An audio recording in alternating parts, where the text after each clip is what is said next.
കുതിക്കുന്ന ഇന്ത്യയുടെ അടുത്ത യുദ്ധവിമാനം.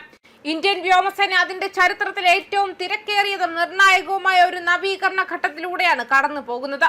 ആഗോളതലത്തിൽ ഭൗമരാഷ്ട്രീയ സാഹചര്യങ്ങൾ അതിവേഗം മാറിമറിയുമ്പോൾ രാജ്യത്തിന്റെ ആകാശ സീമകൾ കൂടുതൽ സുരക്ഷിതമാക്കാൻ അത്യാധുനിക യുദ്ധവിമാനങ്ങൾ സ്വന്തമാക്കേണ്ടത് ഇന്ത്യയുടെ അടിയന്തര ആവശ്യമായി മാറിയിരിക്കുന്നു. ഈ സാഹചര്യത്തിലാണ് ലോകത്തെ പ്രമുഖ പ്രതിരോധ നിർമ്മാതാക്കൾ ഇന്ത്യക്കായി തങ്ങളുടെ അത്യാധുനിക വിമാനങ്ങളുമായി രംഗത്തെത്തിയിരിക്കുന്നത്. ഇന്ത്യയുടെ വലിയ പ്രതിരോധ വിപണി ലക്ഷ്യമിട്ട് ഫ്രാൻസ്, റഷ്യ എന്നീ പരമ്പരാഗത പങ്കാളികൾക്ക് പുറമെ ഇപ്പോൾ സ്വീഡനും ശക്തമായ ഓഫറുകളുമായി മത്സര രംഗത്തേക്ക് പ്രവേശിച്ചിരിക്കുകയാണ്.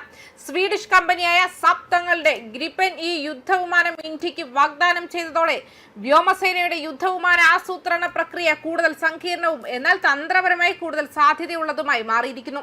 വ്യോമശക്തി നവീകരിക്കുന്നതിനും അടുത്ത തലമുറ സാങ്കേതിക വിദ്യകളിലെ പോരായ്മകൾ പരിഹരിക്കുന്നതിനുമുള്ള ശ്രമങ്ങൾ ഇന്ത്യ ത്വരിതപ്പെടുത്തിയത് ഓപ്പറേഷൻ സിന്ധൂറിനു ശേഷമാണ്.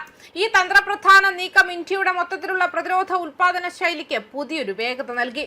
ശത്രുരാജ്യങ്ങളുടെ വെല്ലുവിളികളെ നേരിടാൻ നിലവിലെ സ്ക്വാഡ്രൺ ശക്തി വർദ്ധിപ്പിക്കേണ്ടത് അനിവാര്യമാണെന്ന് ഇന്ത്യ തിരിച്ചറിയുന്നു. ഇന്ത്യയുടെ ദീർഘകാല പ്രതിരോധ ലക്ഷ്യങ്ങളിൽ ഏറ്റവും പ്രധാനപ്പെട്ടത് തദ്ദേശീയമായി വികസിപ്പിക്കുന്ന 5ാം തലമുറ 6ാം തലമുറ യുദ്ധവിമാനമായ അഡ്വാൻസ്ഡ് മീഡിയം കോമ്പാക്ട് എയർക്രാഫ്റ്റ് പ്രോഗ്രാമാണ്.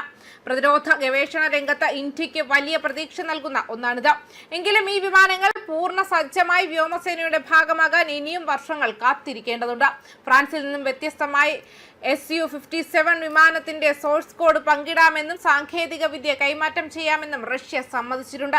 ഇന്ത്യയുമായി ചേർന്ന് ഈ വിമാനം സംയുക്തമായി നിർമ്മിക്കാനും അവർ തയ്യാറാണ്. ദീർഘദൂര ആക്രമണങ്ങൾക്കും വ്യോമ ആധിപത്യത്തിനും അനുയോജ്യമായ ഈ സ്റ്റെൽത്ത് പ്ലാറ്റ്ഫോം ഇന്ത്യയുടെ പ്രതിരോധ ശേഷിയെ മറ്റൊരു തലത്തിലേക്ക് ഉയർത്താൻ പോകുന്നതാണ്. ഈ വൻശക്തികളുടെ മത്സരത്തിലേക്കാണ് സ്വീഡന്റെ സാപ് കമ്പനി തങ്ങളുടെ ഗ്രിപ്പൻ ഈ യുദ്ധവിമാനവുമായി ശക്തമായി തിരിച്ചെത്തിയിരിക്കുന്നത്. ഇന്ത്യയുമായി ചർച്ചകൾ പുനരാരംഭിച്ച് അവർ പൂർണ്ണമായ സാങ്കേതിക വിദ്യ കൈമാറ്റത്തിനാണ് ഊന്നൽ നൽകുന്നത്.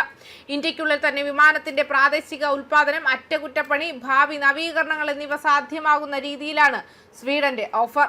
ജനറൽ ഇലക്ട്രിക് F414G എഞ്ചിൻ കരുത്തു പകർന്ന ഗ്രിപ്പൻ ഈ കുറഞ്ഞ പ്രവർത്തന ചെലവും ഉയർന്ന പ്രവർത്തനക്ഷമതയുമുള്ള ഒരു സിംഗിൾ എഞ്ചിൻ വിമാനമാണ്. അത്യാധുനിക റഡാർ, കൃത്രിമ ബുദ്ധി അധിഷ്ഠിത സംവിധാനങ്ങൾ, നെറ്റ്വർക്ക് കേന്ദ്രീകൃത യുദ്ധശേഷി എന്നിവ ഇതിന്റെ പ്രത്യേകതയാണ്.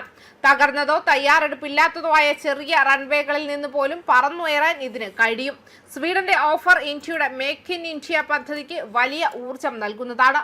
ഈ കരാർ യാഥാർത്ഥ്യമായാൽ ഇന്ത്യ ഗ്രിപ്പൻ വിമാനങ്ങളുടെ ഒരു ഉപയോക്താവായി മാത്രമല്ല, മറിച്ച് അതിന്റെ ആഗോള ഉൽപാദന നവീകരണ കേന്ദ്രമായി മാറും. ഇത് ഇന്ത്യയുടെ ആഭ്യന്തര പ്രതിരോധ നിർമ്മാണ മേഖലയെ വളർത്തുകയും വിദേശ ഇറക്കുമതിയെ ആശ്രയിക്കുന്നത് കുറയ്ക്കുകയും ചെയ്യും. ചുരുക്കത്തിൽ ഇന്ത്യയുടെ ഈ യുദ്ധവിമാന തെരഞ്ഞെടുപ്പ് കേവലം ഒരു സാങ്കേതിക ഇടപാടല്ല, മറിച്ച് തന്ത്രപരമായ ഒരു വലിയ ചുവടുവയ്പ്പാണ്. റാഫേലിന്റെ പോരാട്ട വീര്യവും Su-57ന്റെ 5ാം തലമുറ സ്റ്റെൽത്ത് സാങ്കേതിക വിദ്യയും ഗ്രിപ്പൻ ഇയുടെ ചിലവ് കുറഞ്ഞ നവീകരണ സാധ്യതകളും ഇന്ത്യക്ക് മുന്നിലുണ്ട്. ഈ വിദേശ പങ്കാളിത്തങ്ങളിലൂടെ സാങ്കേതിക വിദ്യ സ്വന്തമാക്കുന്നതിനൊപ്പം സ്വന്തം AMCA, തേജസ്, Mk1A പ്രോഗ്രാമുകളിലൂടെ ലോകത്തെ മുൻനിര പ്രതിരോധ ഉൽപാദക രാജ്യമായി ഇന്ത്യ മാറുമെന്ന കാര്യത്തിൽ സംശയമില്ല.